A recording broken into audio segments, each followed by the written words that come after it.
Oke, baik. Udah siap semua ya? Sudah tahu kan kita hari ini akan memadai sebuah bimbingan klasikal dengan berbentuk bimbingan klasikal. Nah, jadi sebelumnya ketua kelasnya siapa?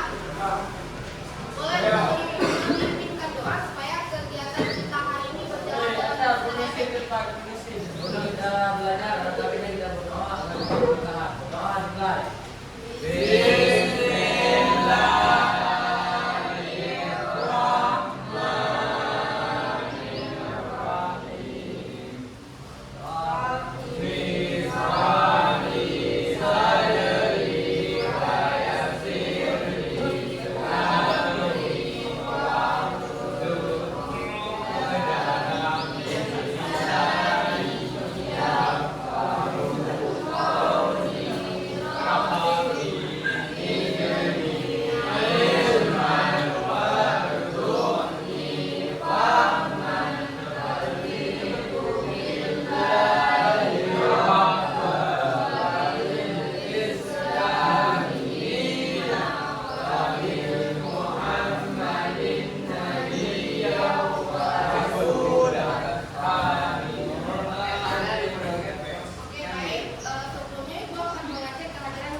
Muhammad Atar,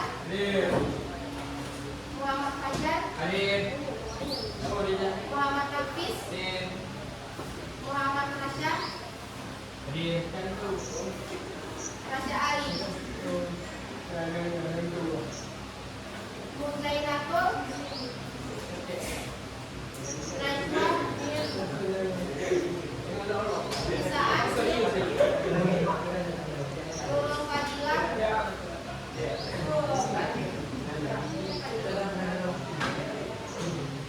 Ratul ya? Rajul.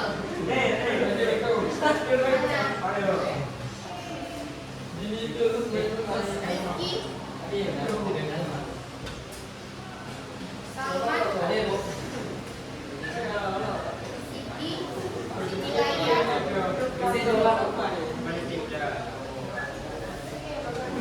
Siti Sofia,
saya bisa bicara sebentar?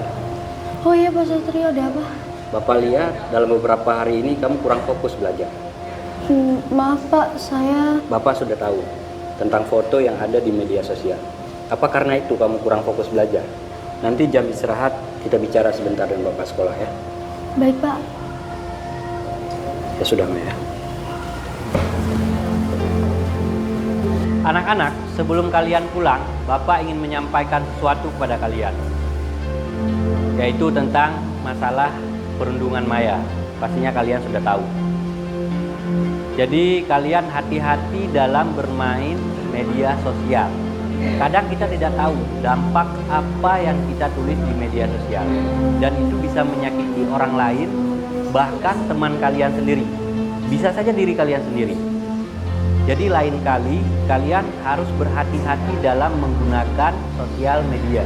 Dalam waktu dekat ini, dari pihak sekolah pun sedang bersosialisasi, ingin menyampaikan tentang masalah ini. Pihak sekolah juga akan mendiskusikan kepada kalian semua, ya. Mengerti anak-anak?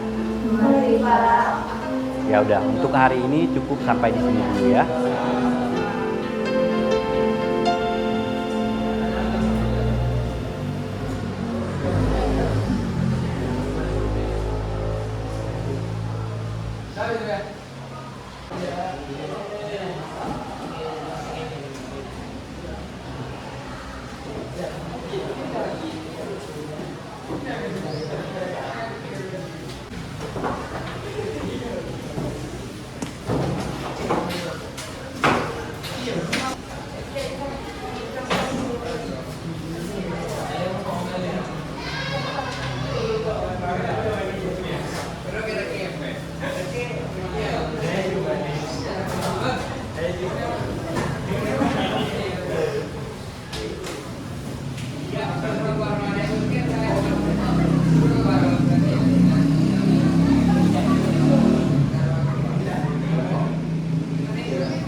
Sebagai tindakan intimidasi, pelecehan atau penghinaan yang terjadi secara online, khususnya di media sosial. Cyberbullying melibatkan perlakuan bullying yang dilakukan secara berulang dengan sengaja, seperti memodok-modok, merendahkan atau mengancam sasaran yang dibully. Oke. Udah kasihan pada teman-teman kalau ada ini. Jadi yang dibaca sama-sama tadi kan ini pengertian dari cyberbullying ini. Nah jadi cyberbullying ini dia termasuk pelecehan, penghinaan yang terjadi secara online. Nah sebenarnya cyberbullying ini ada bentuk-bentuknya juga. Di mana bentuk-bentuknya itu pelecehan verbal, pelecehan emosional, pelecehan sosial, sama konten dan fisik. Yang terakhir itu fisik. Nah, jadi yang dimaksud dengan pelecehan fisik verbal ini yaitu setiap bentuk komunikasi yang bersifat menyerang, menghina, atau mengancam seseorang secara lisan maupun tulisan. Itu bermulai dari komentar yang merendahkan, hinaan, ancaman hingga intimidasi yang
Contohnya mana?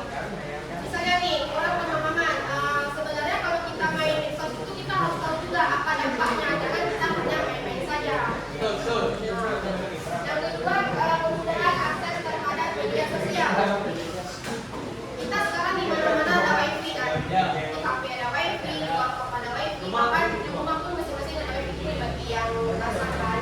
Bahkan di sekolah juga ada wifi. Itu bagi sekolah yang bisa izin membawa izin siswanya membawa HP.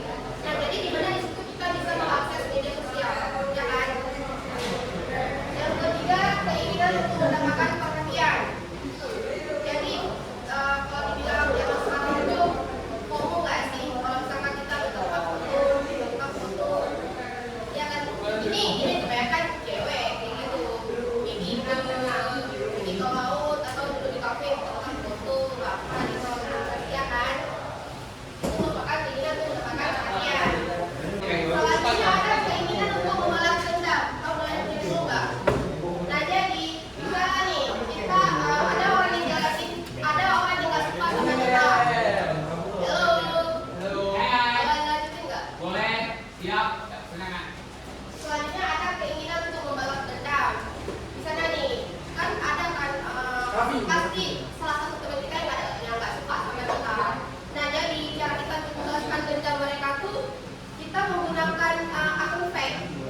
Iya kan akun fake. Kita menggunakan akun fake untuk mengomentari komentar konten dia dengan komentar yang jelek. Nah itu merupakan keinginan untuk membalas dendam. Kita menggunakan identitas bukan ya identitas tuh bukan dengan identitas. Selanjutnya ada pengaruh dari teman sebaya kita, kurangnya pengawasan dari orang tua. Seperti korban yang tadi. Sebenarnya awalnya udah niat untuk menjaga dia kan, karena setelah ada menjaga dia untuk mengawasi dia, tapi si korban si Maya ini dia nggak mau membela kasih kan aja gitu, kalau nggak usah ikut campur dengan dia. Kapan? Pengaruh kurangnya pengawasan dari orang tua. Selanjutnya terakhir kurangnya kebijakan yang jelas tentang cyberbullying di sekolah. Tadi di akhir video ada kan bapak-bapak aku yang bilang nanti kita akan mengadain sosialisasi tentang ini tentang cyber kan. Nah itu yang merupakan kurangnya kebijakan yang jelas tentang sekolah. Setelah kita membahas faktor penyebab cyberbullying dan dampaknya juga, itu kalian tahu nggak sih itu berdampak negatif atau positif? Negatif kan? Negatif bagi siapa? Si korban atau si pelaku? Korban. Kalau si pelaku berdampak apa? Si pelaku berdampak apa? Positif. Negatif. Negatif juga. Oke, yang pertama dampak bagi si korban. Nah, dampak emosional. Nah, jadi kira-kira tadi semuanya pas dibilang kok cantik, dia depresi nggak sih? Depresi kan?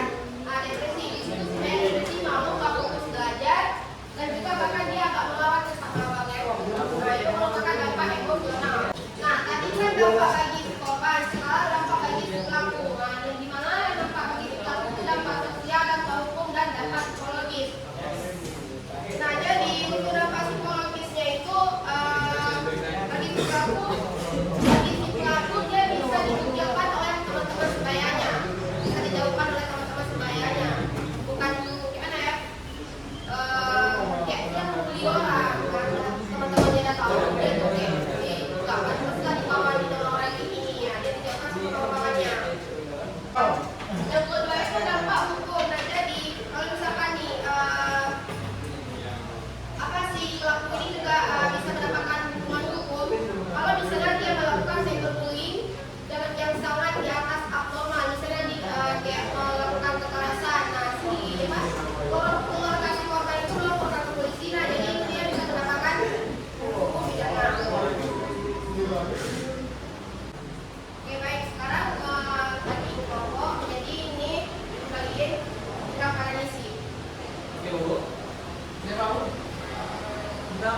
Jangan lupa isiin kotak jawab lah. Udah, silakan dikerjain.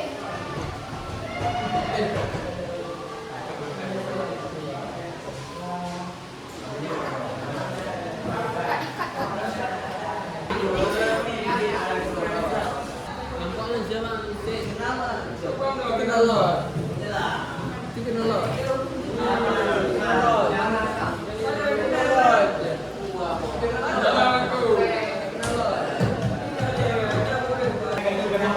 Ini semuanya.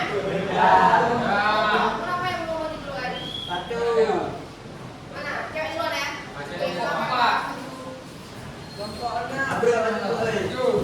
Dikat kan? Assalamualaikum warahmatullahi wabarakatuh. Kami dari kelompok 1 ingin mempresentasikan kelompok kami. Nama saya Malaysia dan di samping saya. Jam. Assalamualaikum warahmatullahi wabarakatuh. Waalaikumsalam warahmatullahi wabarakatuh. Kami dari kelompok 1 ingin mempresentasikan hasil kerja kelompok kami. Nama saya Tupuna Malaysia, di samping saya Dina Nafisa, di sebelah sini Indah Malaysia, di sana Nurul Fadila.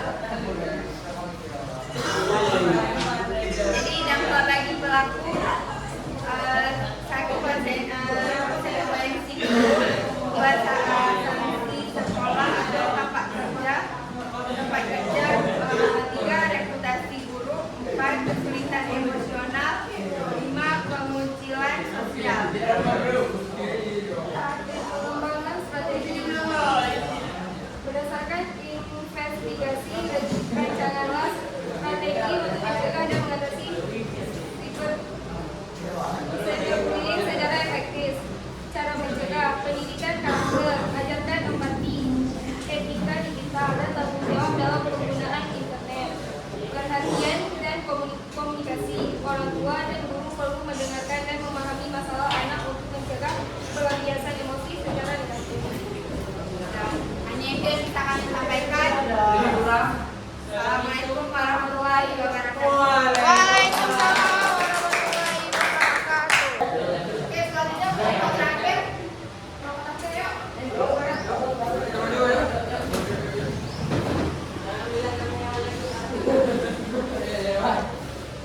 Assalamualaikum warahmatullahi wabarakatuh. Waalaikumsalam.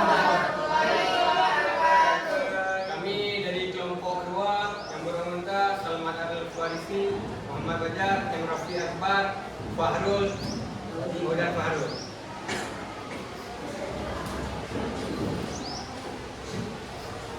Kami ingin menjawab dampak bagi pelaku bullying. 1. Frekuensi hukum,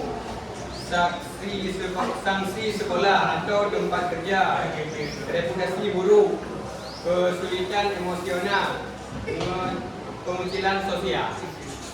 Cukup sekian.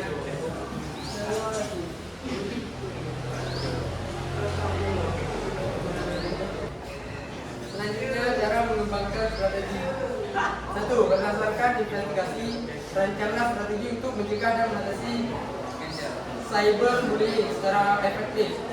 Cara mengatasinya adalah beri pemahaman konsekuensi atau jelaskan dampak perbuatannya terhadap korban dan risiko hukum yang mungkin dihadapi. Sekian yang bisa kami berikan, lebih dan kurang kami pertanyakan maaf. Wabillahi taufiq wal hidayah. Wassalamualaikum warahmatullahi wabarakatuh. Waalaikumsalam warahmatullahi wabarakatuh. Oke, baik, materi hari ini cukup sampai hari ini aja. Butuh waktu juga udah habis. Kira-kira sampai di sini ada yang mau tanya nggak? Ada? Oh, ada. Berarti udah paham semuanya lah ya. Kurang lebih minta maaf. Mudah kita besok jumpa lagi, tapi tidak seperti suasana seperti ini lagi ya.